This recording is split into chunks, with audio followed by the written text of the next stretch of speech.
السلام عليكم ورحمة الله وبركاته. برحب فيكم بجلستنا الأخيرة بمادة الأدفانس SQL Programming. بجلستنا الماضية حكينا عن الستوريج بروسيجرز، الإجرائيات المخزنة. اليوم درسنا رح يكون عن موضوعين. الموضوع الأول هو التوابع المعرفة من قبل المستخدم أو بنسميهم User Defined Functions، والموضوع الثاني هو التريكرز. هيدا الموضوعين والموضوعين المهمين بمادتنا. هنحاول نغطيهم الموضوعين بتفاصيلهم إن شاء الله. بالنسبة للتوابع المعرفة من قبل المستخدم، التوابع شبيهة بالإجرائيات. شفنا بدروسنا الماضية الإجرائيات، نحن بنكتب إجرائية بيكون لها باراميترز نعمل فيها من خلالها معالجة معينة وبترجع لي خرج معين. وحكينا عن فوائد الإجرائيات وحكينا عن الأمور المتعلقة بالإجرائيات. هلا الفانكشنز من حيث المبدأ قريبين على الإجرائيات. يعني أنا بعمل وظيفة معينة، عندي وظيفة معينة بسوي لها فانكشن، وقت بكون بحاجة لإني نفذ هاي الوظيفة بستدعي هذا الفانكشن. فبالتالي رح نحكي بالبداية define functions وبين storage procedures. في فروقات أساسية بين الفانكشن والبروسيجر. من حيث القيم المعادة، التابع برجع لي قيمة واحدة، قيمة واحدة، بينما الإجرائية بترجع لي قيم متعددة. بمعنى بالفانكشن ما في output parameter. تتذكروا شو الاوتبوت باراميتر؟ بالدرس الماضي حكينا انه الاوتبوت باراميتر فيني انا من خلاله ارجع قيمة للسياق اللي قام باستدعاء الستوريج بروسيجر. فانكشن ما في output parameters، هو فقط في له return value، قيمة واحدة. ممكن تكون جدول، تمام؟ يعني الميزة بالتابع انه بيرجع لي جدول، بينما بالاجرائيات المخزنة لا، ما بيرجع جدول، بيرجع لي result set. حكينا الدرس الماضي انه الستوريج بروسيجر اما بيرجع لي قيمة integer هي الستاتوس، او ممكن يرجع output parameters، او ممكن من خلال الجلوبال كيرسر اللي يتعامل معهم، او من خلال شو؟ من خلال الريزولت سيت، يعني نتيجة تنفيذ استعلام. بينما التابع برجع لي قيمة وحيدة ممكن تكون جدول. في قلب التابع ما فينا نستدعي إجرائية، بقلب الإجرائية فينا نستدعي إجرائية ثانية. هلا ميزة من ميزات التابع انه نحن فينا نستخدمه بالسلكت وبالوير والهافينج. سلكت وير هافينج، يعني فينا نستخدمه بالسلكت. اوكي. بالاجرائيات لا، بدنا نعمل اكزكيوت لحالها. فهي ميزة التوابع عن الاجرائيات. حتى فيني استخدم التابع بعمليات الكرييشن لتيبل كديفولت فاليوز، التشيك كونسترينت. فهي ميزة بميزات التوابع. كمان الفرق بين التوابع والإجرائيات إنه التوابع ما فيني أعمل معالجة للأخطاء اللي ممكن تظهر لي. بالإجرائيات نحن ما حكينا عن هذا الموضوع، وأنتم مو مطالبين فيه، بس للي بده يشتغل بهذا الموضوع بالتراي كاتش فيني اشتغلها بقلب الستوريج بروسيجر، بالفانكشن لا. كمان بعض البارامترز الخاصين بالسيرفر أنا ما فيني أغيرهم بالفانكشن، فيني أغيرهم وين؟ بالستوريج بروسيجر. فبالتالي الستوريج بروسيجرز بس مشكلته انه ما فيني استخدمه بعمليات الكويري. تمام؟ بينما الفانكشنز عم يحدد لي عدد القيم اللي بيرجعها بقيمه واحده. اوكي، ما في يستدعي فانكشن ستوريج بروسيجر ثانيه، بس حلاوته فيني استخدمه بالكويري. يعني هي بشكل اساسي الفرق هو الفروقات بين الفانكشن والستوريج بروسيجر. فبالتالي لحتى انشئ فانكشن لازم يكون عندي صلاحيه create function. اذا كنت انا عم استخدم هذا الفانكشن بسلسلة من التعليمات لازم كمان يكون عندي صلاحية لاستدعائه. فينا نستخدم التوابع، ورح نمشي على مثال نوضح فيه هي النقطة بشكل أكبر. بس فيني استخدم التوابع بالديفولت فاليوز او الكمبيوتد كولمز او بالتشيك كونسترينت اثناء انشاء الجداول. اوكي، يعني فيني انا واعمل بنشئ جدول تدعي فانكشن، ورح ناخذ مثال عن الكمبيوتد كولمز.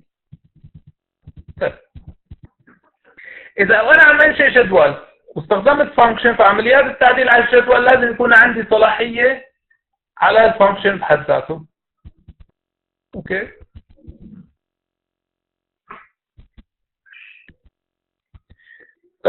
اذا استدعيت ضمن تعبير معين، يعني مثلا عم بعمل عمليات جمع واستدعيت تابع، لازم فيني استدعيه ولازم يكون من نفس النمط. بالدرس الماضي حكينا بالستوريج بروسيجر فيني مرر قيم افتراضيه، كمان فيني مرر قيم افتراضيه بالتوابع، بس بشرط عند الاستدعاء بذكر كلمه ديفولت. كمان من القواعد اللي بنحكيها بالفانكشن انه الفانكشن ما بيرجع لي تايم ستامب، نمط تايم ستامب. اذا انا كنت معرف انماط خاصه فيني ما بيرجع لي اياها، بيرجع بس الانماط العامه، وما بيرجع كيرسرز، يعني ما فيني اعمل ريتيرن لكيرسر. طيب، اذا بدنا ننتقل لانماط التوابع، في عندنا 6 انماط اساسيه من التوابع.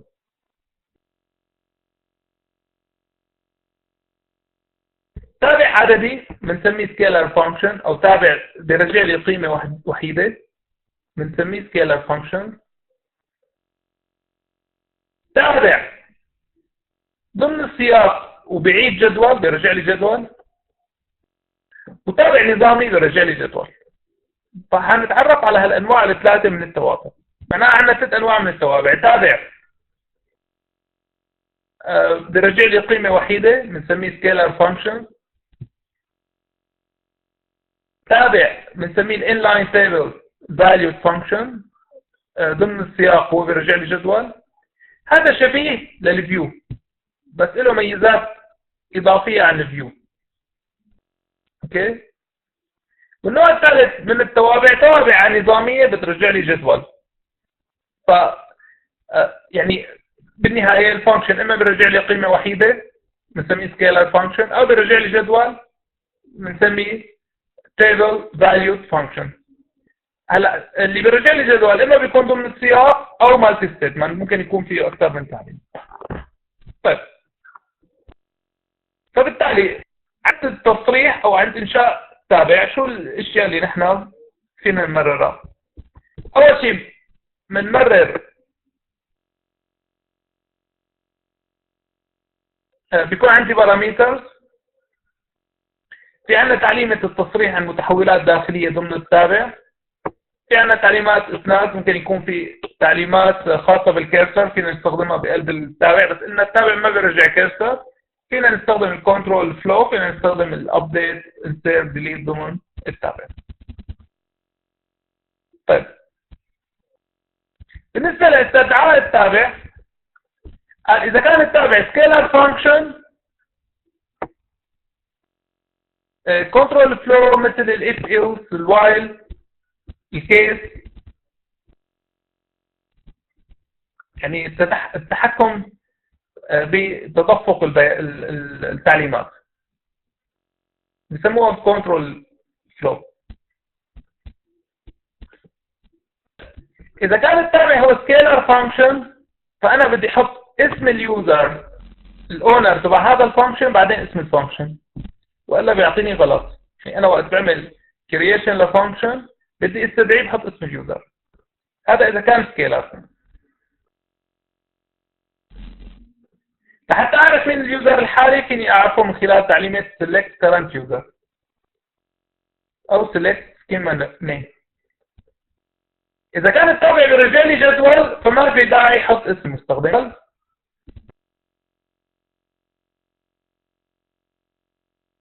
رح ناخذ هذا المثال وننفذه على SQL سيرفر.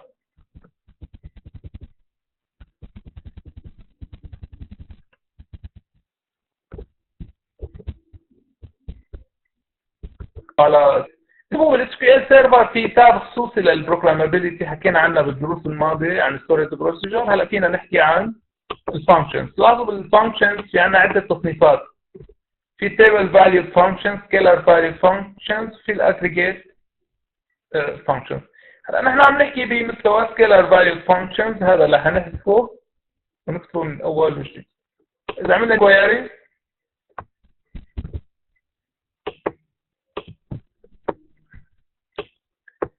خلينا نقرا التعليمات واحده واحده.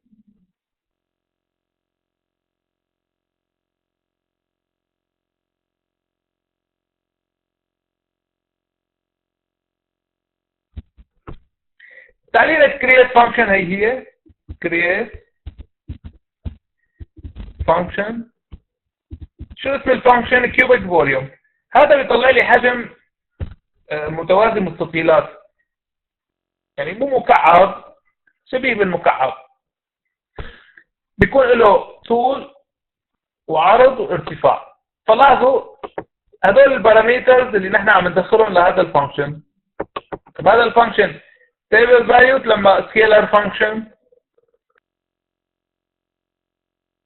scalar صح؟ ليه؟ لأنه بيرجع لي قيمة وحيدة. لاحظوا عم يقول لي return integer، فهو بيرجع لي قيمة integer. يعني الفانكشن استاذ بس بيرجع integer؟ لا، ممكن يرجع varchar، ممكن يرجع date time، أي نمط من الأنماط المعرفة بالسيستم. begin end هي التعليمة. لا، تعليمة الفانكشن هي فقط هون نحن شو عم نساوي؟ عم نعمل return لجداء البارامترز الثلاثة. كيف بنطلع حجم cubic volume، حجم متوازي مستطيلات، جداء طول بالعرض بالارتفاع. طيب تعالوا نعمل creation لهذا الفانكشن.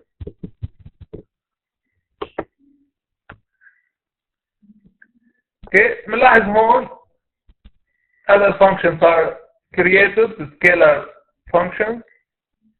هذا هو هون البارامترز بياخذهم length width وهاي. طيب كيف تستدعي الفانكشن؟ اذا بتتذكروا الستورج بروسيجر كيف كنا نستدعيه؟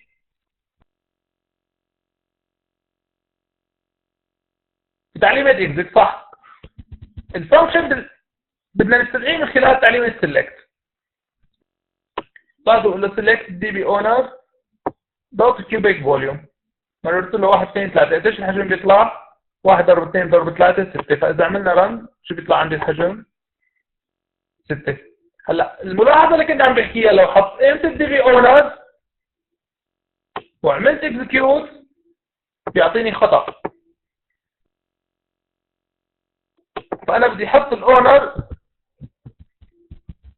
دي بي اونر دوت كيوبيك فوليوم حتى نعرف السكيما اتفقنا اللي نحن قايدين عليها. فينا نستخدم سيلكت هون اما يوزر او السكيما نيم. اذا اخذنا الكرنت يوزر هو الدي بي اونر،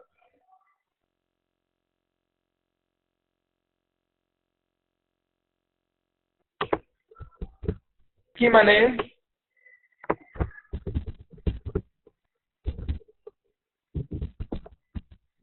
بس هون لو كان في يوزر اسمه مايا مثلا هي اللي عامله كرييشن لهذا الفانكشن، فبنحط مايا دوت شو اسمه مايا دوت اسم الفانكشن. اوكي، بس هون اليوزر اللي عامل كرييشن له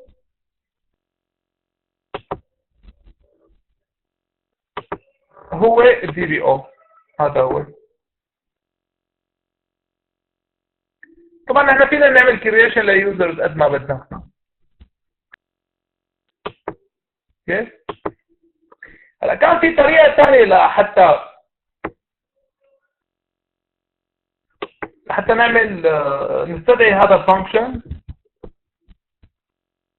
لاحظوا شو هي الطريقه. عرفنا متحول سميناه @x.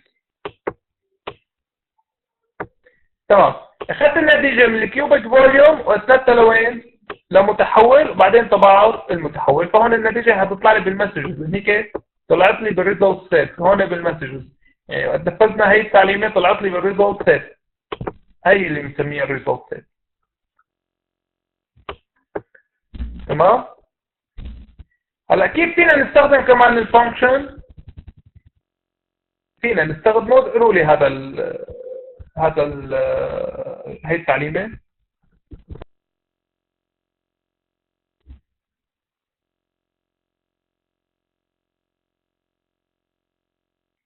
شو عم نساوي هون بهي التعليمة؟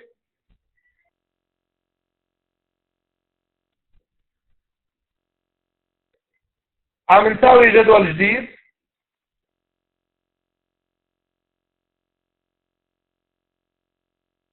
صحيح. لاحظوا عم نساوي جدول اسمه بريك، عرفتون شو البريك؟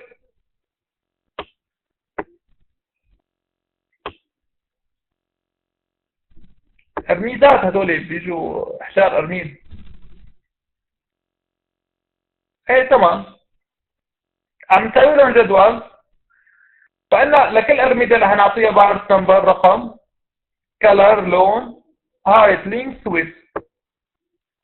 في عندنا البريك فوليوم، بس لاحظوا البريك فوليوم هو نتيجه جداء الهايت واللينكس والويدث، فهو كومبيوتد فيلد، يعني هو حقل فينا نحسبه. طيب لاحظوا ان البريك فوليوم هو ناتج عن تنفيذ مين؟ عن تنفيذ الكيوبيك فوليوم، فهو بنسميه computed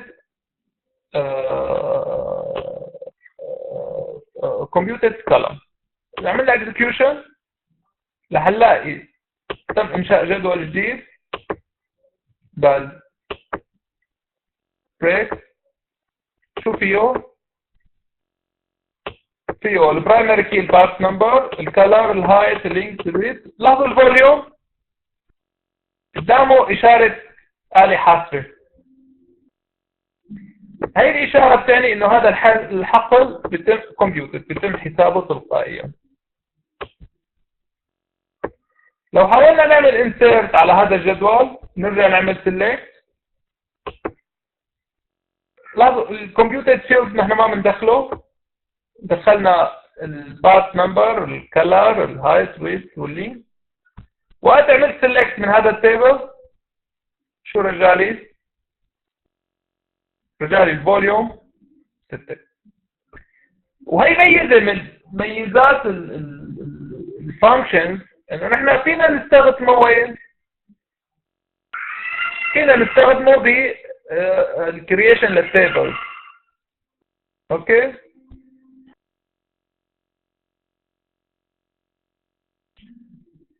طيب في سؤال؟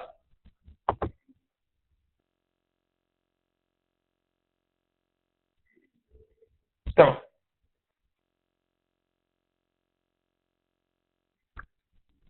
في نوع من التوابع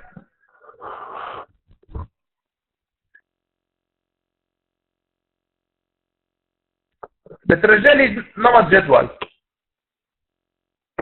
هلا بشكل عام التوابع اللي بترجع لي جدول فينا نستخدمها بدل الفيوز. الفيو المناظير كانت فقط تعليمة SQL وحده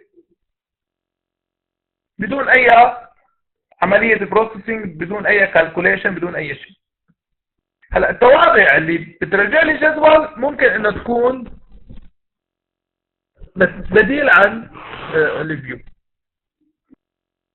بس حقيقة الفيو فيها ميزة بأغلب قواعد بيانات. مين بيقول لي شو الميزة الفيو؟ شو رشيد، شو رأيك؟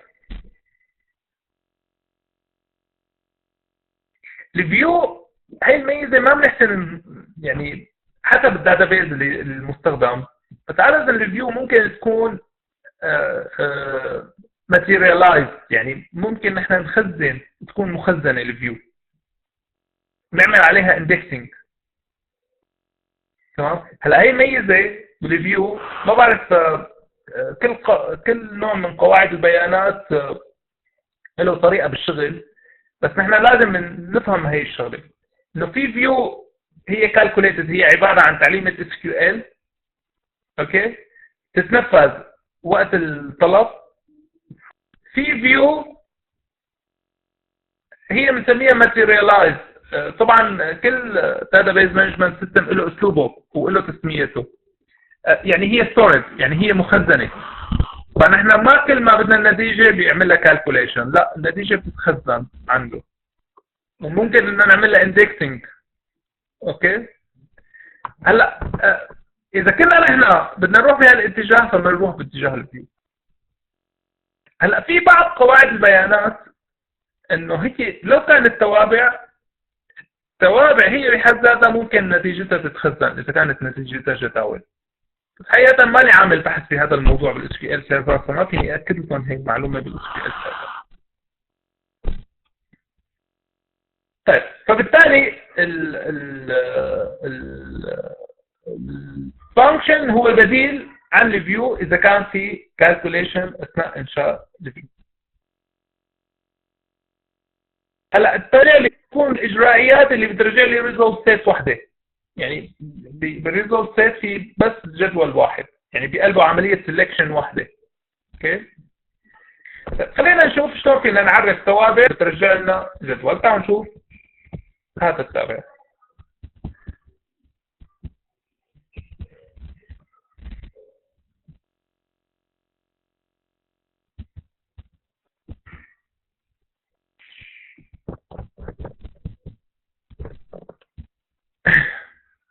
بالمثال الموجود عندكم بالنقطة،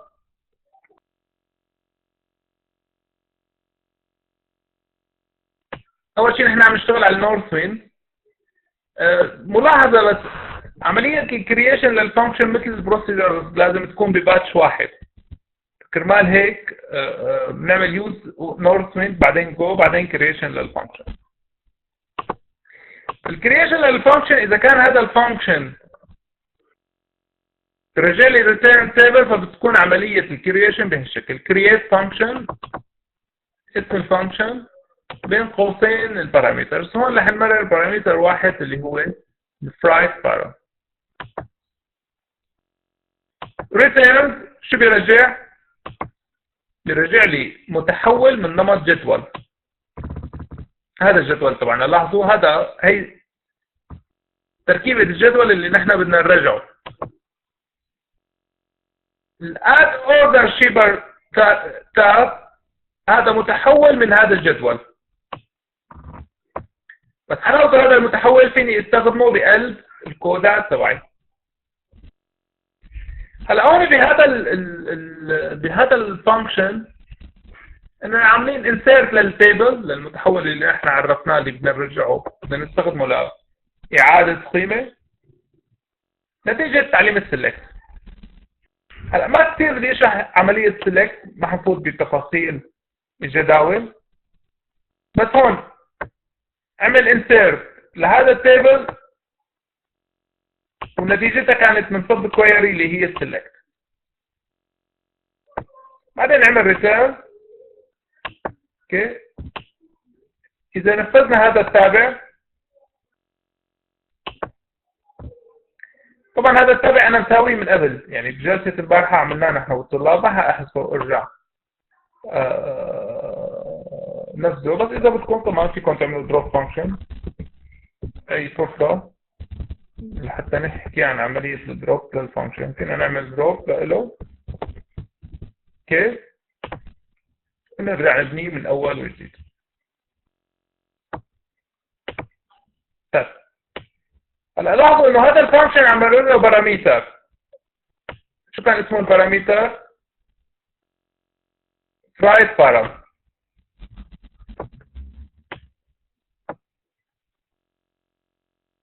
النتيجة وين عم يرجع لي اياها؟ عم يرجع لي اياها كتيبل. تمام؟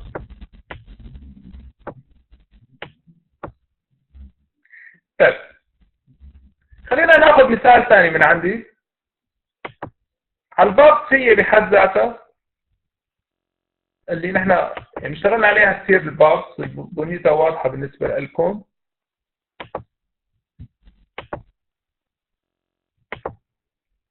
أنا كنت عامل هون فانكشن للحياة. يرجع لي كل المؤلفين اللي ساكنين بولاية معينة. يعني إذا رجعنا لجدول الأوثر،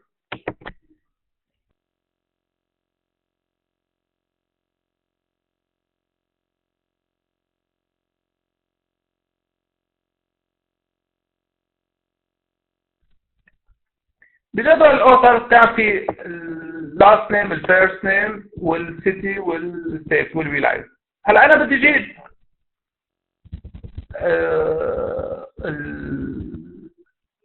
المؤلفين بولاية، موجودين بولاية معينة، بس لحتى الفانكشن لهالعملية راح نحط يوز باث.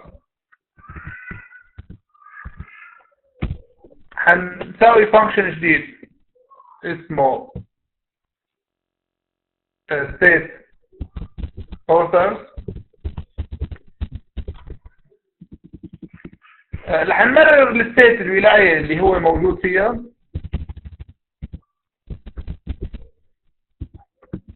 ممكن يكون البارامتر عبارة عن var char. الستيت كانت char 2، إذا رجعتوا لتوصيف قاعدة البيانات هي var char 2.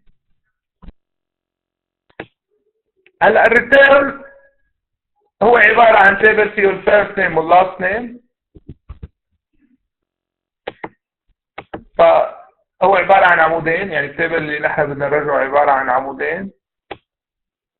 العمود الأول حيكون الفيرست نيم.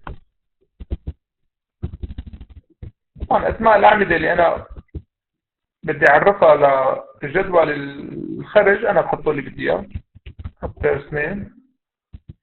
بس لازم يكون نمط المعطيات متوافق مع النمط اللي نحن بدنا ندخله لهذا الجدول. طبعا هحطه var char هون الفيرست نيم عارفينه 20،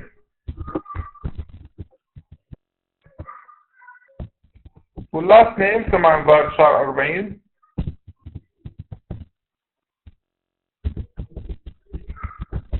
بدنا نعرف متحول من هذا الجدول، رح نسميه authors table.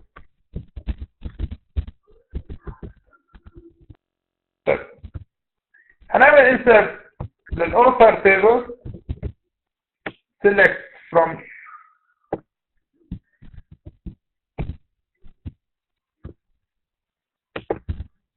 طبعا هي sub query، يعني عملية insert نتيجة عملية select AU F name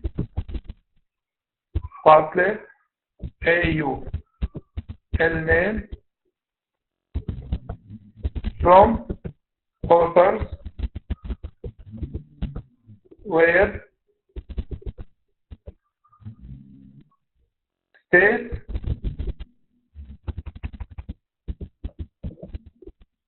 equal state. طبعا الاد state هو البارامتر اللي نحن مررناه. الريتيرن بتنهي الفانكشن عندي. اوكي، فهون عم نشتغل على الباص.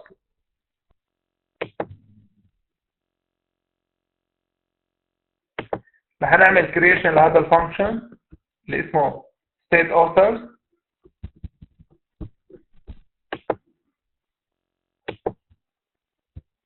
عنا غلط. شو هو هذا الغلط؟ في فاصلة زيادة، صحيح.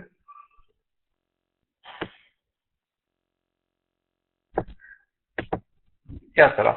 هلا بنلاحظ هون انعمل لي فانكشن جديد، هذا هو الستيت authors.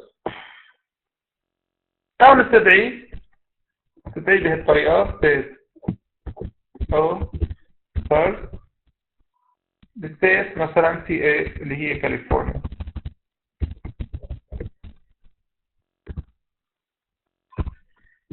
طيب فهون هيجيب لي كل المؤلفين اللي موجودين وين؟ بكاليفورنيا. لو كان بدي ولاية ثانية، مثلا شوف عندنا ولايات هون KS. تمام. هون هنحط كي اس. هون هيجيب لي المؤلفين اللي موجودين بالكي اس مع غير سميث. تخيلوا لو هي العملية بدي اساويها بفيو. لو كنا بدنا نساويها بفيو، يعني الفرق بين الفيو الطرق اللي تعلمناها والفانكشن انه الفيو تاخذ تعليمة سيلكت وحده ما له باراميترز، يعني كنت بدي اعمل لكل ولاية فيو، كنا مضطرين انه نعمل لكل ولاية فيو. اما هون انا بعمل فانكشن واحد بيرجع لي جدول وبياخذ باراميتر اسم الولاية. فهي ميزة عن الفيو انه فينا نحن نمرر باراميتر لها. ولاحظوا انه نحن تعلمنا عليه من خلال تعليم السلك. هلا طبعا الفانكشن فيه الفانكشن العادي مع بيجيت، يعني ممكن نكون عم نعمل complicated calculation مو بس query. اوكي هلا اذا كنا بس query يعني بهذا الشكل، في نوع ثاني من الفانكشن اللي ما لهم begin end، توابع ضمن السياق، الانلاين user defined function. توابع ضمن السياق بيكون لها تعليمة select وحده، فانتبهوا على هاي نفسه حنعيد سياقه كتابع ضمن السياق. يعني هون حنكتب تابع بيرجع لي مين الزباين اللي موجودين بريجن معينة. كان نفس التابع اللي كتبناه بالستيت انه مين هن المؤلفين بالستيت، تقريبا نفس المبدأ. فبالانلاين فانكشن بنرجع فورا تيبل ريتيرن تيبل as فورا ريتيرن تعليم السلكت، فهو بياخذ تعليم السلكت وحده ما له بيجن اند. انتبهتوا؟ كريت فانكشن اسم الفانكشن باراميتر شو بيرجع جدول. هلا نحن بالتابع اللي له جسم له بيجن واند حطينا توصيف الجدول صح؟ قلنا ريتيرن تيبل من هذا توصيفه وهذا اسم متحول منه اللي بدي يكون فيه القيمة المعادلة.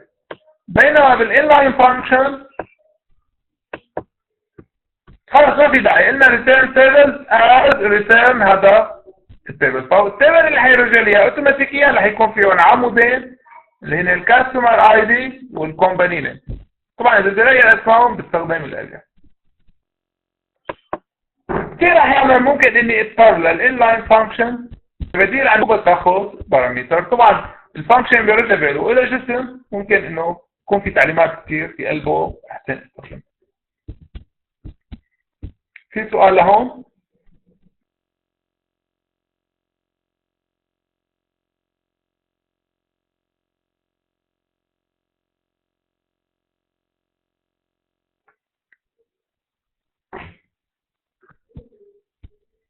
كان توابع محددة وتوابع غير محددة، deterministic و non-deterministic. التابع المحدد اللي هو بيعطيني نفس النتيجة إذا كان له نفس الدخل.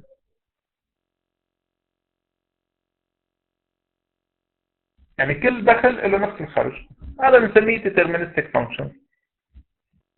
التابع غير محدد هو التابع اللي بيكون له خرج مختلف كل مرة بستدعي لهذا التابع.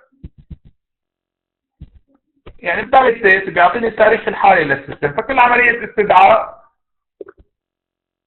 رح يعطيني نتيجة مغايرة عن النتيجة اللي اعطاني اياها بالاستدعاء اللي قبله. فهذا النوع من التوابع بنسميه non determinist. في جدول هون عندكم على deterministic functions. طبعا احنا السكيلر functions شرحناهم بجلسة كاملة، فهدول الفانكشنز اغلبهم كنا حاكين عنهم بجلسات سابقة. اوكي تقريبا هيك هذا كل شيء بالنسبة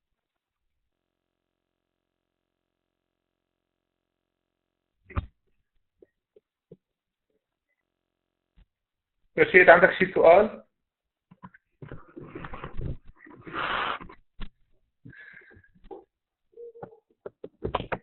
طيب رح ننتقل لموضوعنا الثاني بمحاضرتنا، واللي هو موضوعنا الأخير بالمادة،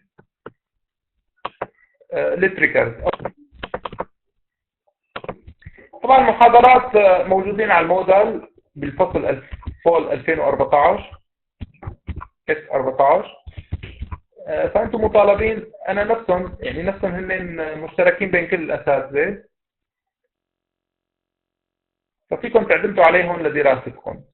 هن 11 محاضرة من الواحد لل11. القادحات هي المحاضرة الأخيرة.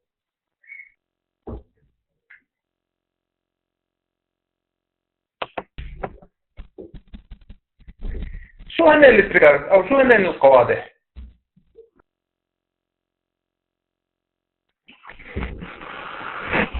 هن الإجرائيات، ولكن هالإجرائيات الإجرائية الطبيعية نحن بنستدعيها من خلال تعليمة الإكزيك أو من خلال تعليمة الإكسكيوت. الفانكشن نحن بنستدعيه. أما التريجرز القوادح بيتم استدعاء تلقائيا. طب إمتى؟ لما بتتنفذ أي عملية تعديل على البيانات. لاحظوا إنه القوادح انحطت على تعديل البيانات، معناها الهدف منها عملية مراقبة على البيانات وتعديلها، بحيث إذا كانت البيانات اللي أنا عم أعدلها مو متوافقة مع شروط العمل أو بنسميها البزنس رولز، قواعد العمل، ففينا نتراجع عنها.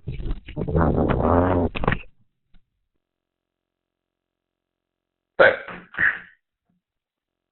فبالتالي القوادح هنا الإجرائيات مخزنة تنفذ تلقائيا امتى؟ عند عمليات الانسيرت والابديت والديت. القيود، نحن اذا بتتذكروا بجلسة كاملة حكينا عن القيود والكونسترينت. تذكروا شو حكينا عن الكونسترينت؟ عندنا البرايمري كي كونسترينت، اليونيك كونسترينت، الفورين كي كونسترينت، والتشيك كونسترينت، صح؟ متذكرينهم هدول الأربعة لما لا؟ أكيد مستحيل نحن نحسن القيود، والتكامل المرجعي هو من الأشياء الأساسية بقواعد البيانات. البرايمري كي كونسترينت كنت من خلاله أضمن إنه ما يكون في قيمة نل للبرايمري كي وما بيكون في قيمتين لنفس البرايمري كي. كمان اليونيك فورين كي حكينا عنهم بجلسة كاملة. هلا في حقيقة مقارنة بين التريجرز والكونسترينت. الشيء اللي فينا نساويه بالكونسترينت فينا نساويه بالتريجرز مع عمليات معقدة أكثر. اللي فينا نساويه بالتريجرز معقد أكثر من الكونسترينت. يعني أوكي، البرايمري كي كونسترينت بصير منيح، يونيك تشيك، التشيك صار فيني اعمل شيء. اما التريجر فيني اقلب الدنيا فيه، يعني التريجر فيني اقلب عليها واطيها. فالامكانيات اللي بيعطيني اياها التريجر ما بتعطيني اياها الكونسترينت. في مقارنه اللي تتداول مرتبطه. شو يعني تسلسل تعديلات على الجداول المرتبطه؟ اذا بتتذكروا وقت حكينا عن الفورين كي حكينا عن الكاسكيد اون ديليت، كاسكيد اون ابديت، تتذكروهم؟ شو بيعملوا كاسكيد اون ديليت، كاسكيد اون ابديت؟ كاسكيد اون ديليت الحذف عند الاب بيؤدي لحذف عند الابناء. الكاسكيد اون ابديت التعديل عند الاب بيؤدي للتعديل عند الابناء. هلا هذا الشيء فينا نسويه بالتريجر. يعني نحن بالقادحات فينا نعمل تسلسل للتعديلات. كان فينا نعمل هالعملية بالتكامل المرجعي من خلال كاسكيد اون ديليت، كاسكيد اون ابديت. وبالتالي نحن فينا نستخدم التريجر لحتى نعمل تسلسل للتعديلات. فينا نساوي قيود اكثر من التشيك كونسترينت. يعني مثلا انا قيد او كبزنس رول ممكن اضطر اني انفذ 1000 سطر كود لحتى احقق من قاعدة عمل. تمام؟ مثلا تخيلوا ببنك لازم يكون لنفترض امنعه يسحب عملية اذا كان مجموع عمليات اليوم فرضا صار ساحب 25000 ممنوع انه يخليه يسحب. من مراكز معينة ممنوع انه يخليه يسحب مثلا. ضمن شروط معينة ممنوع انه يخليه يسحب. ففي عدة عمليات انا بدي اقوم فيها لحتى اخليه امنعه بعملية سحب من قاعدة البيانات. فهي ممكن ننفذها بالتريجرز، بس صعب اني ننفذها بالتشيك كونسترينت عادي. اوكي؟ خاصة انه التشيك كونسترينت ما بيحسن يشتغل غير على اعمدة من ضمن الجدول. اما بالتريجرز فينا نشوف نعمل سيلكشن لداتا من تيبل ثاني. فبالتالي التريجر قادر انه يوصل لاعمدة من جدول ثاني، اما التشيك كونسترينت لا. الميزة الحلوة بالتريجر انه حنشوف انه نحن فينا نشوف البيانات قبل التعديل وبعد التعديل. تشيك كونسترينت ما فينا نعمل هالعملية.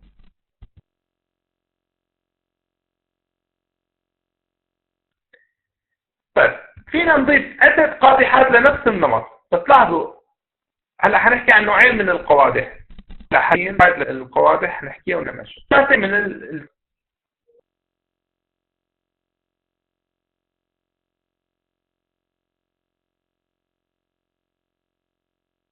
النوع الأول واللي بنسميه الانستد اوف تريجرز او القوادح الاستبدالية. يعني انا عم بعمل انسيرت ابديت ديليت، هذا القادح بيسحب العملية من الانسيرت والابديت والديليت وهو بينفذها. فهو قادح وحيد، ما فينا نحط اكثر من قادح instead of. فهي تنفذ عوضا عن التغيير الاصلي. فينا نعمل trigger للinsert instead of insert، trigger instead of delete، وtrigger instead of update. بس trigger واحد اللي هو instead of delete، او trigger واحد اللي هو instead of update، او trigger واحد اللي هو instead of delete. تمام؟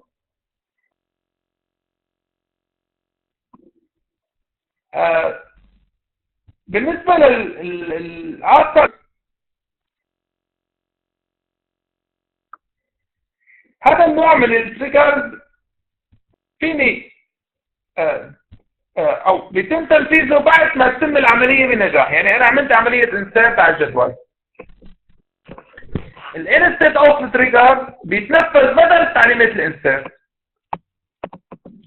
اما الافتر تريجر بيتنفذ بعد ما تتم عملية الانسيرت على الجدول بنجاح.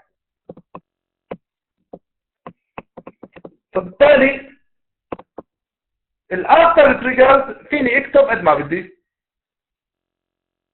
في يكون عندي عدة قادحات لاحقة خاصة بكل فعل. يعني بالانسيرت ممكن يكون عندي اكثر من تريجر، بالديليت ممكن يكون عندي اكثر من تريجر، بالابديت ممكن يكون عندي اكثر من تريجر. في قلب لنا جدولين اللي هن الديليتد والانسيرتد.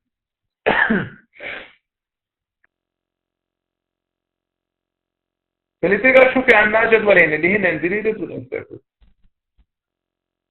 البيانات المحذوفة تنحط في جدول الديليتد اللي هو له بنية نفس بنية الجدول اللي نحن عم نعالجه. يعني انا عندي جدول امبلوي منيح، عملت ديليت منه، الاسطر اللي انحذفت بقلب التريجر بلاقيها بجدول اسمه ديليتد اللي له بنية نفس بنية جدول اللي انا عملت عليه ديليت. في عندي جدول ثاني اللي هو الانسيرتد. اي اضافه تنحط في الانسيرتد. اذا كنت عم بعمل ابديت، المحذوفين بينزلوا بجدول الديليتد والمضافين وين بينزلوا بجدول الانسيرت. طيب ناخذ امثله، بس حقيقه هالامثله اللي حننفذها على بنيه خاصة فينا، بنية بيانات بسيطة خاصة فينا.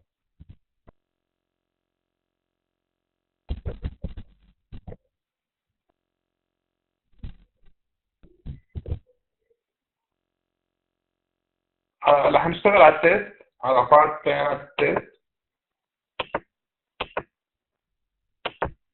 هنشوف هدول. رح نساوي الجدول الأول.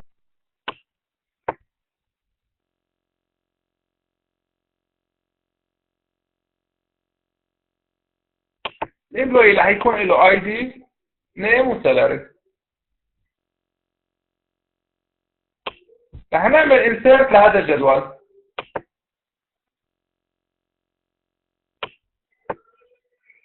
في غلط في تعليمة الانسيرت، لازم نحط اسماء الأعمدة، لأنه لاحظوا الامبلوي اي دي ايدنتيتي بيتولد تلقائيا. هنحط الامب اي دي، لا مو الامب اي دي، الامب نيم فاصل الامب سالري.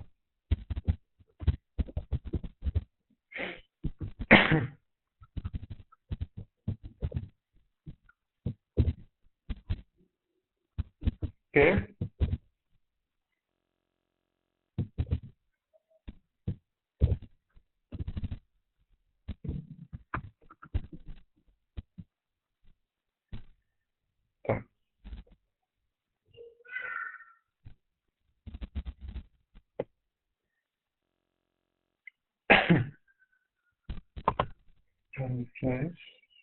نحن ما عملنا كرييشن لإله.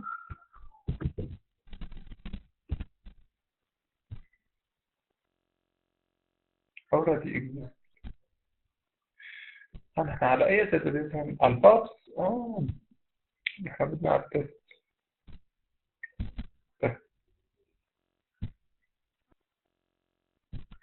نفذنا تعليمات الانسيرت. هلا حنعمل جدول ثاني لوج. شو الهدف من هذا الجدول؟ سجل شو عم يصير على الجدول الأساسي. شو بصير على الجدول الأساسي؟ سجله بهذا اللوج. طيب بسموها عملية auditing، يعني عملية متابعة. عادة بيستخدموها انه لشوف مين اللي عدل على البيانات، مين ضاف بيانات، مين حذف بيانات. تمام. فصار عندي جدولين. هلا لاحظوا انا اذا بدي اعمل انسيرت على الجدول الاساسي، على جدول الامبلوي، مشان ما اقعد غلب حالي اعمل انسيرت على الامبلوي واعمل ارجع تعليمة انسيرت على الامبلوي لوج، بنساوي دريجات. هو تلقائيا مجرد اني عملت انسيرت على الجدول الاساسي بيعمل. رح نعمل تريجر انستد اوف، بدل الانسيرت على الجدول الاساسي رح ناخذ البيانات ونحن رح نفيد وندخل الداتا على الجدولين. خلينا نريد انستد اوف هذا التريجر شو المطلوب. لانشاء التريجر بنستخدم تعليمة create trigger.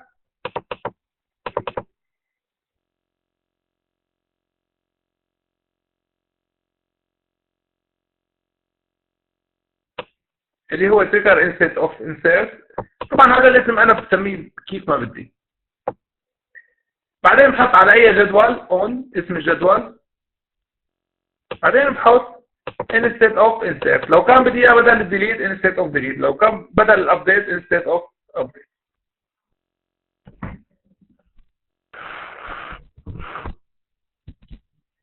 رح نطلع على المتحولات تبعوتنا. رح نطلع على الامبلوي اي دي، امبلوي نيم، امبلوي سالاري، واللوك اكشن. فعندنا هون كم متحول؟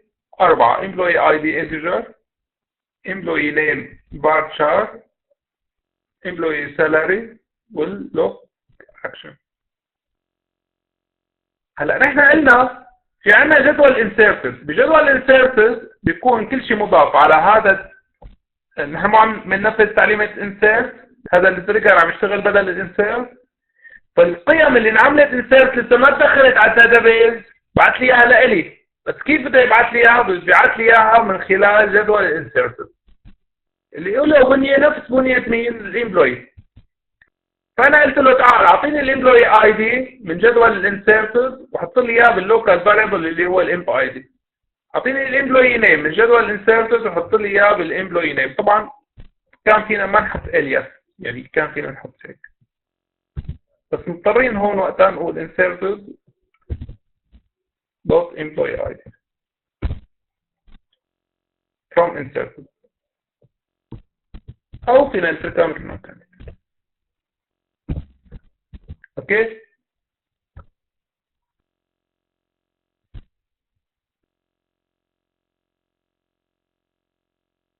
كمان النيم والسالري. فهون اخذنا بيانات الداتا اللي تم ادخالها على الجدول. الاكشن لوك هذا نحن حطيناه رساله inserted record instead of insert trigger. هلا شوفوا بالتريجر شو سوينا. اول اوبشن انه اذا كان السالري اكبر من 1000 اعمل رول باك، يعني نحن ما بصير ندخل موظف راتبه اقل من 1000. انا هون من خلال التريجر فرضت شرط، عملت تشيك كونسترينت صح؟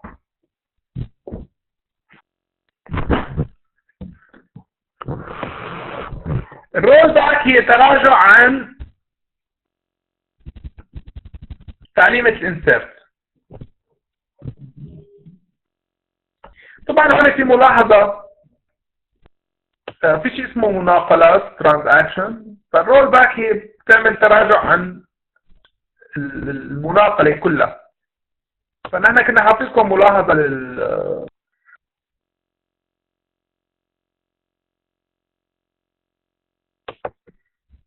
بالأول تتم معاملة القادح والتعليمة التي حفظته كمناقلة واحدة، يعني عملية الانسيرت مع التريجر بتنفذ كمناقلة، ومجرد اني خلص فانا عملت رول باك لتعليمة الانسيرت، وقفت الإضافة على الجدول.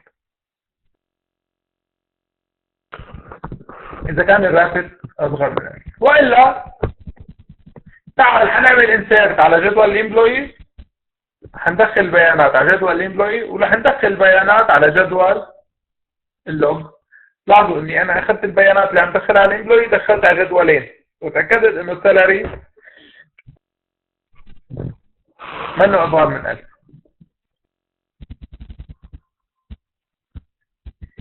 طيب هلا اذا عملنا كريشن لهالتريجر،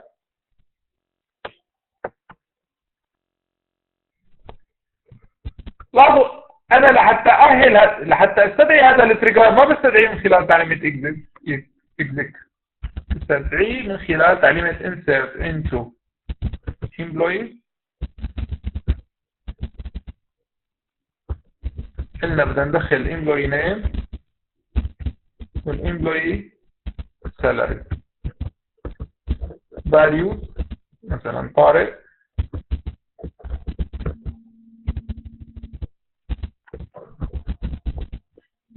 800. لاحظوا السالري هون 800. هلا نحن وقت حننفذ تعليمة الانسيرت، بدل ما تتنفذ تعليمة الانسيرت مين اللي بيتنفذ؟ يتم استدعاء التريجر. القيم اللي انا حطيتها هون طارق و800 وين مررتها؟ مررتها للتريجر من خلال جدول الانسيرت. رح يشوف المبلغ 800 السالري حيعمل رول باك. لازم هون طبعا لي cannot insert where salary أصغر من 1000. Transaction ended in the trigger, the batch has been uploaded. وبالتالي هون تم إحباط العملية. وإذا رجعنا عملنا select على جدول الامبلوي،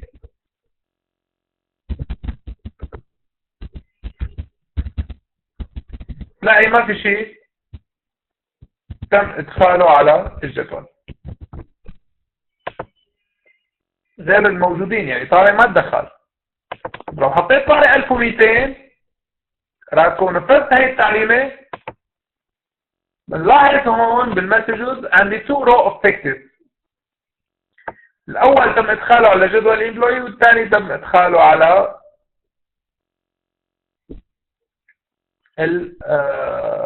على اللوج. ولا اذا عملنا نجمه سيلكت نجمه فروم امبلوي بلاقي طارق تدخل، ومن اللوج بلاقي شو صار تعديل على جدول الامبلوي. انه اوكي الامبلوي 6 اللي رقمه 6 هذا راتبه inserted record instead of inserted trigger، يعني تم ادخاله بواسطه مين؟ instead of trigger استبدالي بهي التاريخ تبع العمليه.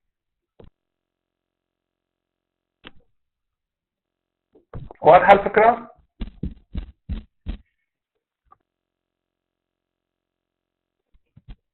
هلا بنفس الطريقه فينا نعرف اوف ديليت، رح تلاقوا عمليه التعديل تريجر للانستد اوف ابديت. هذا سؤال مهم.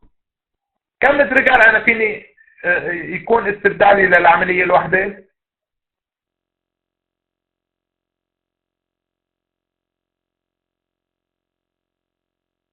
واحد، ولا اللاحق ادفانس. فهون يكون عندنا العمليات الابديت تقريبا نفس الشغل.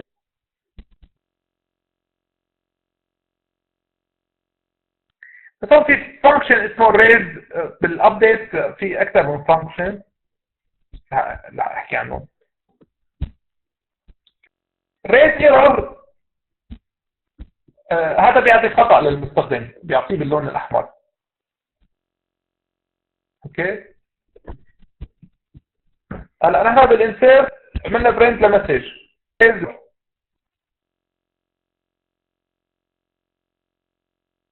انتبهتوا؟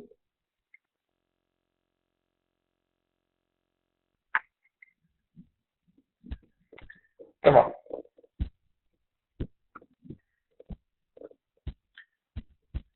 الريز ايرور بتعطيه خطأ، الرول بس العملية. شوفي كمان اشياء مختلفة بس فينا نكتب عن تكرار بنفس الاسلوب بنفس المنطق. بس هون السلكشن منين ناخذه من جدول الديليت. بالنسبة للقادحات اللاحقة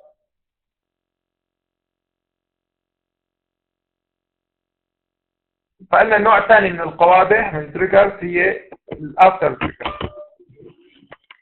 الافتر تريجرز بيتم تنفيذها بعد ما تتم العمليه بنجاح، وفينا نحط اكثر من تريجر. عاده الهدف منا بتكون اوديتنج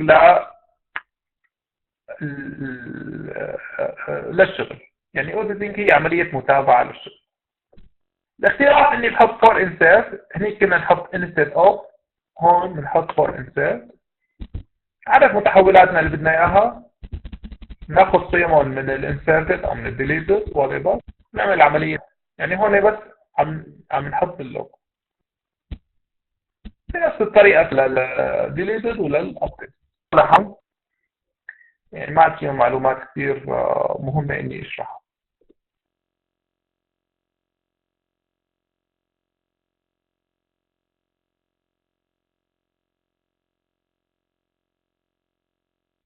طيب هذا عنده سؤال لهون؟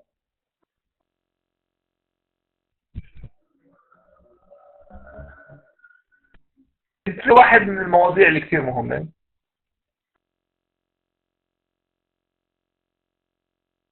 واللي لازم الطالب يكون عنده فكره عنه. طبعا ليكو بالاس كيو ال سيرفر لسه في اشياء كثير ادفانس. نحن خلال جلساتنا اعطينا الاشياء الاساسيه، بس ضمن الاس كيو ال سيرفر اللي حابب انه مثلا يقرا بكتب متقدمه، في شيء خاص بالسكيورتي، في شيء خاص بالريبليكيشن، في شيء خاص بالمانجمنت والادمنستريشن، كيف تعمل باك اب وشرينك للداتابيز. يعني نحن بعدنا من الاس كيو ال سيرفر اخذنا الاشياء البرمجيه. هلا الاشياء المتعلقه بالسكيورتي وبالادمنستريشن فيكم تقروها لحالكم، نحن مو ضمن الخطه الدرسيه اللي حاطينها للماده. هذا كل شيء لمادتنا، وهذا كل شيء للكورس تبعنا. بالنسبة للوظائف بصلحها وببعث لكم العلامات بالإيميل. وبالنسبة للامتحان في عندكم أسئلة قبل الامتحان فيكم تبعثوا لي. كنت سعيد بوجودي معكم خلال الفصل. بتمنى لكم التوفيق وبشكر استماعكم ويعطيكم العافية.